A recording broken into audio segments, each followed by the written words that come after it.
Hello guys, Mike here, Dezaras Prime, back with another Transformers review. Yeah, I'm doing reviews again.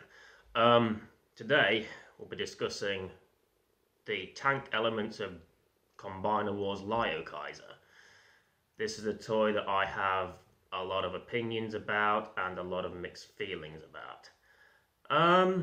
Before we get into that though, a little bit of, what's the word?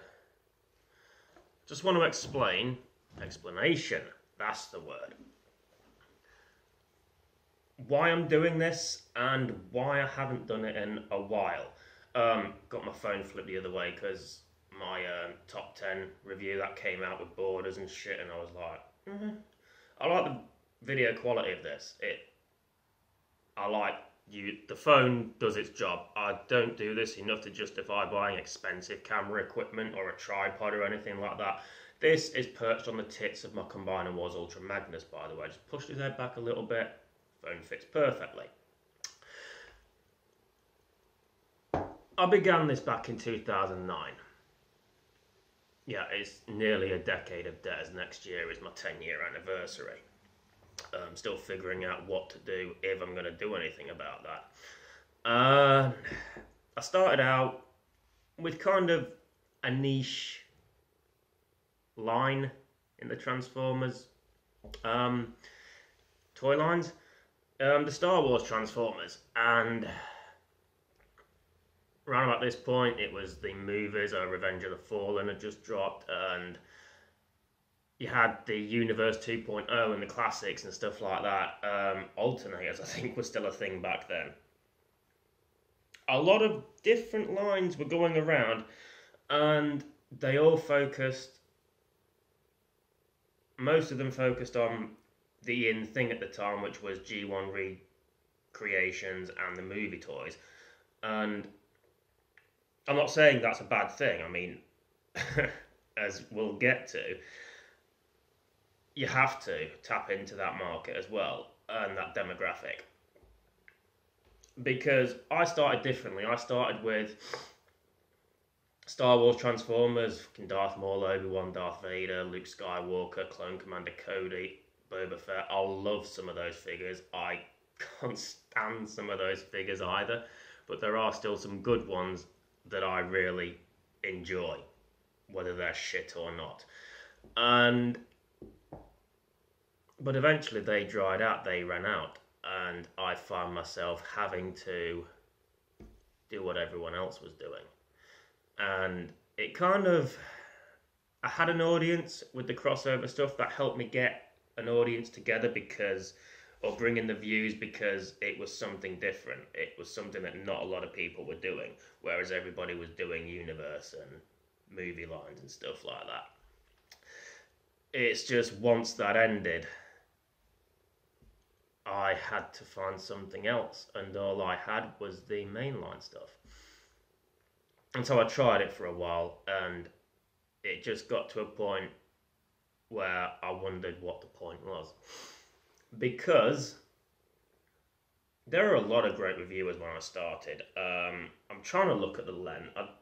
Probably if I'm looking off, because I don't know where my fucking thing is to look at. I started with a lot of great YouTubers.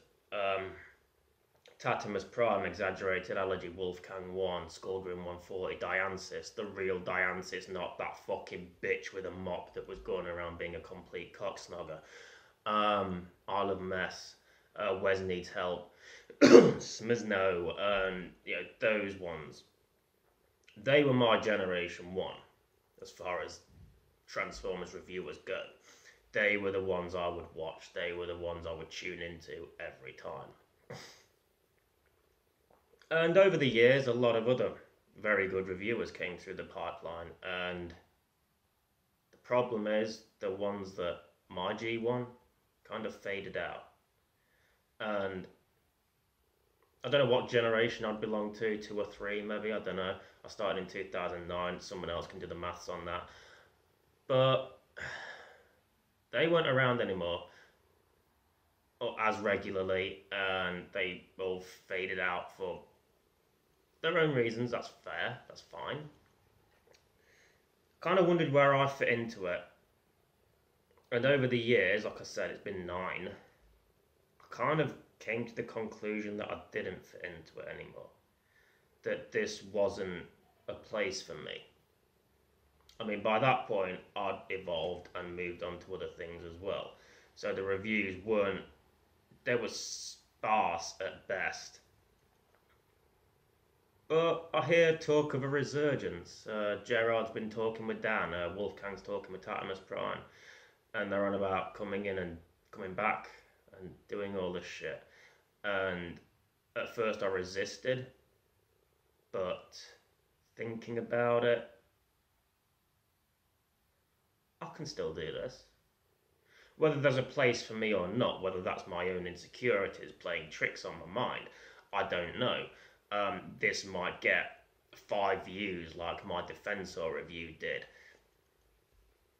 It's something I can do though, because it brings me to my next point. Channel consolidation.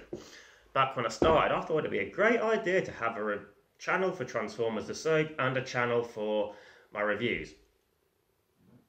You know, keep it separate. You want to watch a review, you go on one channel, you want to... It was a cute little thing to try out. The Dezaras Prime Plus 1 channel where I do my reviews, that will stay open. But I won't be uploading to that anymore. Everything going forward will be on my main Dezaras Prime channel. All the wrestling channels, they'll stay open, but nothing new on there. Anything new will go on this channel. It's easier to keep track of. And it's also the stuff I do on YouTube now, 13, Dark Savior, even Transformers the Soap, they take a lot of work. And they can't be done weekly, especially not daily. They can't even be done weekly with the manpower I've got, which is, for the most part, just myself. A lot of work goes into those things I do. So if I'm going to keep a presence, keep an audience, I need something on the channel that I can do quickly and easily. And reviews are that for me. Because I've evolved a lot over the course of the last 9 years. You watch my early Transformers of Soap stuff, you watch 20 Years in Gotham that I started last year. The difference in quality and stuff is... it shows how far I've come. But that takes more time than an early episode of Transformers of Soap. I could have that recorded and edited in a day. This stuff takes days, maybe weeks. So, reviewing kind of fell by the wayside while I was working on all this other stuff, the machinimas and the toy movies.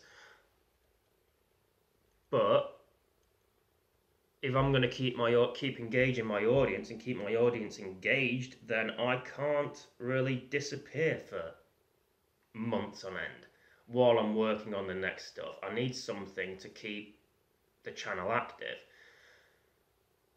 Reviews seems like a good option for me.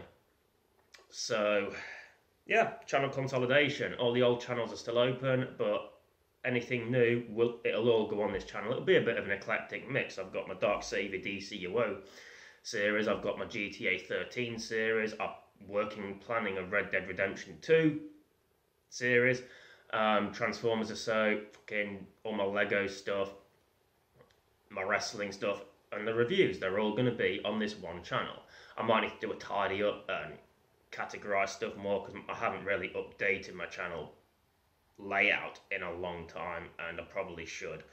But yeah, that's why I've kind of been absent from the review game.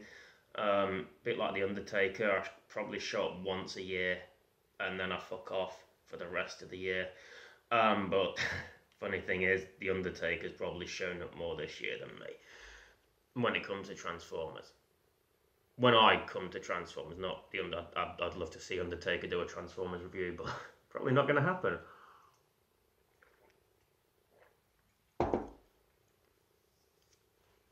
So yeah, this review structure, it's going to be more in line with my Defensor review. that I can't remember at this moment if it's on my +1 channel or this channel. I'm done with showing transformations because that just... And especially with Combiner Wars, which is where I'm starting out, because they're all pretty much the same. Some great toys, but there's just a lot of those same great toys. And a lot of those same not so great toys. Yeah, I'm going to go in order in terms of the Prime Wars trilogy. I'm not going to review what's just been released. That doesn't interest me. If I'm going to do something, I'll get that series done like I did with the Star Wars ones. So I'll go through my Combiner Wars, and there's quite a few. Then I'll move on to Titan's Return. There's quite a lot of a fucking few. And then Power of the Primes, not many. Also a quick thing on the 2018, top 10 of 2018. I deliberately did it before Siege came out. Because Siege has me hyped to fuck. Siege is like Titan's Return all over again. And if I'd done it after Siege had released, I think that's today actually, the 18th. Either yesterday or today, it's like, I'm recording this on Monday, the 19th of November, I think. But some of that stuff just looks so good. Even Optimus Prime is like, seems like the weakest of the ones I've seen so far, the pictures, but it still looks fucking fantastic. If I'd done the top 10 after Siege had released and I'd picked up enough Siege figures, my top 10 would have probably just been Siege. That's how good it looks to me, that's how hyped I am for this. So I figured I'll do it before Siege, because sometimes when you buy a toy you get buyer's remorse. And sometimes you're like really hyped and you're like, oh, I fucking love this. And a few years later, a few weeks, months, it's like, it's alright, I guess. I didn't want that to be Siege. I didn't want my top 10 of 2018 to be something that was really hyped in my mind. And then later on, I'm like, well, actually.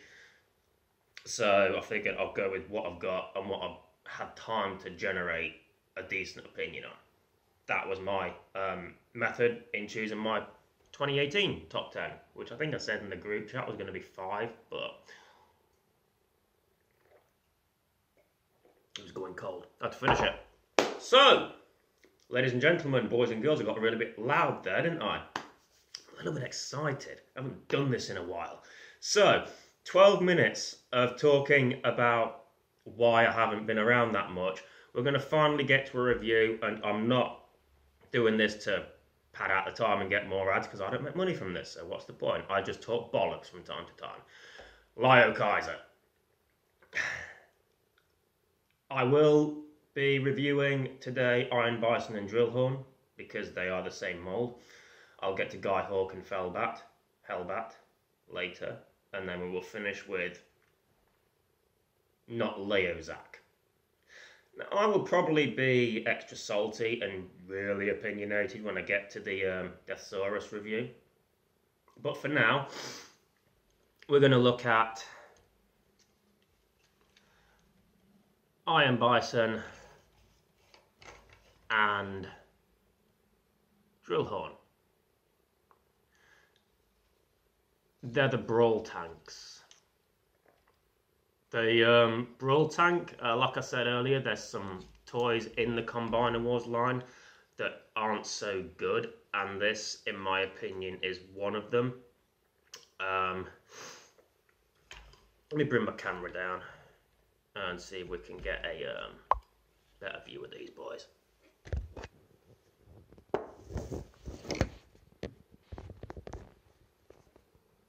That needs to be supported by something.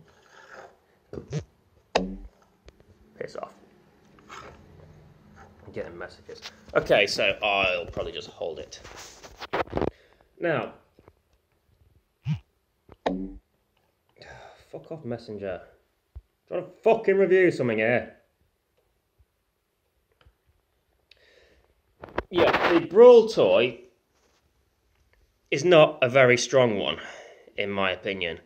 It's probably the, I don't want to say weakest, because I consider the Sunstreaker mould to be the weakest, or whatever Sunstreaker came out of. And But this one isn't. I'll do these one at a time, actually, just so we can... This one isn't that good. I mean, the tank's okay, but I've always had an issue with tanks being deluxe size. They're tanks. They're not fucking micro tanks or mini tanks or baby tanks. They're tanks. All tanks should be at least a Voyager, in my opinion. I get why, because... you know, the limbs are generally deluxes. That's fine. I can give it a pass for that. But this is... it's a mystery, I'll say. Because, I mean, especially the crotch area. It's, I'm still not entirely sure how that goes together properly. It is a bit confusing how to actually put this into robot mode around the waist. Legs and arms are easy enough. Head, fine. Speaking of, I do like the head sculpts. I'm going to be unbiased in this. I'm just saying at this point the tank is not the best mould out of the Combiner Wars line.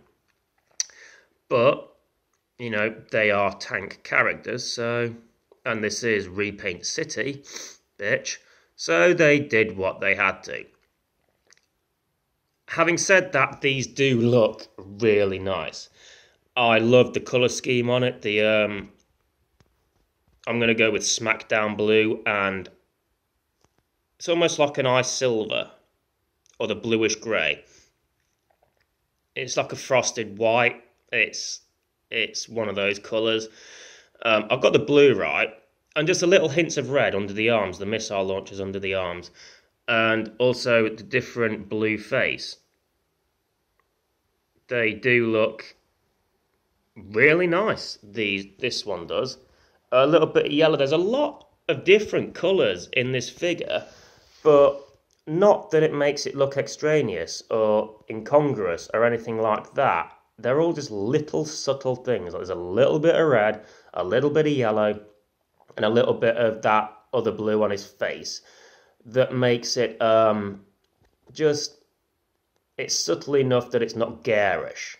It's not a fucking G2 figure colour scheme or anything like that. And that's what I like about it. I also like, and you'll see this with Felbat as well, but he has a retractable horn. Felbat has retractable ears.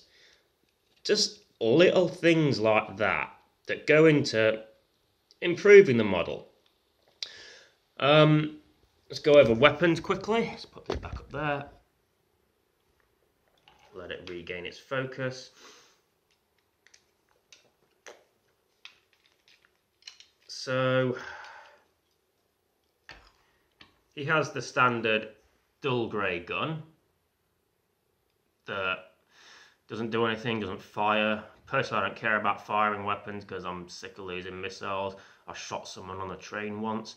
Yeah, dull grey gun, and he comes with his drill bit, which looks okay, except for his robot mode he has to hold it upside down and there's holes in there, so it doesn't look that sexy on the robot mode, but it is what it is. Little weapon accessory things, and then the foot hand that isn't, considering this came in a gift set, it isn't those standard gift set ones that I believe Megatronia or whatever she's called, and Victorion came with, because you don't get molded hands and molded feet. This is one of those dual ones. It can be a hand or a foot, which, you know, fair enough. Although at least I will say they are colour coded, so you have black for one and white for the other. They're not all the same colour, because that was a problem with the Combiner Wars figures for me, was remembering which hand-foot weapon went with who. Let's take a look at Ironbison.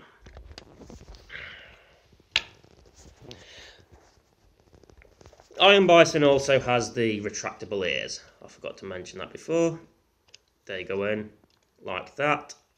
and then they come out like that. Yeah, it's simple. I don't need to show you how that works. And he has some... I can't tell whether I like this colour scheme better or whether I like Smackdown Drillhorn. Because some of this stuff is... Some of the paint, like he has the silver crotch and silver treads, whereas Drillhorn has the flat white or grey crotch and I think the ice white treads. But he has this, best way to describe it for me is mustard yellow. Again, it looks nice. There's little hints of red around those areas and on the crotch. And then there's the little black disc things on the shins. And then the head sculpt is just, again, it's a really nice head sculpt. And again, they've taken what was a not a very good mould and really done a lot to make it different and make it unique. Because who else got the tank treatment? Was it just Brawl? Might have just been Brawl, actually, that got the tank. Out of the ones I've got, anyway. Trying to think. I think it might have just been Brawl, actually. But yeah, it's... So I've got 3 versions of this that I know of. When I get through the reviews, I'll probably find more. I don't know. But... Again, it's not the strongest mould, but it's pretty decent, especially with the Liokaiser versions, because they have been painted up and little details, minute details like the retractable horns, the head sculpts, the paint applications, they do make this a lot better than the standard Brawl one. And I just wish I knew how to fully transform it properly. So, we'll go through his weapons. He has the same gun, you've already seen it, I'm not going to waste too much time on that. And then he has... That's the problem with Ironbison, who I know as Kill Bison, but I get why they didn't call him Kill Bison. Yeah. Oh, this way. Shit gun. Another shit gun. It's pretty much the standard fucking shit gun that will become the tank thing afterwards. Speaking of tanks, let's get to them. Again, I'm not showing transformation, so I will stop it there. Okay, so the tank mode itself is actually pretty solid. It holds together really well. It looks nice. And on the underside, it's pretty compact on the underside. It's well disguised, which is what a robot in disguise should be. Again, I like the colours and the way they go together in the tank mode, for both of them for that matter. It just goes together really nicely. You've got the little subtle silver and yellow stripe going along that bit there. Decepticon logo right there. And all in all, it's a successful tank. I'm not going to go into the issue of it being a deluxe again because, sorry, it's a combiner limb. It has to be small. I'll give it a pass for that. The tank itself looks nice. I like it, especially these 2 versions. The Brawl one is kind of bland, typical army tank, but these 2 are, I like the colour scheme on them. I like the way they stand out. You've got the mustard machine here, which has its own different applications in vehicle mode. You've got, don't know how clearly you can see that, there we go. Smaller Decepticon logo there with the yellow stripe and the silver outer border going along that. And also the, I forgot to mention this in the robot mode, but he has the chrome turret as well, which again makes it look really nice. He doesn't seem to hold together as well as Drillhorn, but that might just be me. I might have messed it up somewhere in the transformation, because like I said, it's a bit tricky to figure all that shit out. But that's the tank modes for these two boys. I know I was a bit harsh on them, on the mold in particular, but I think these two look really nice. So they go brum brum well enough. No moving treads, but wheels underneath. I'm going to get these into limb modes and we shall discuss those. Okay, so here we have Drillhorn in leg mode, which it's a standard tank leg.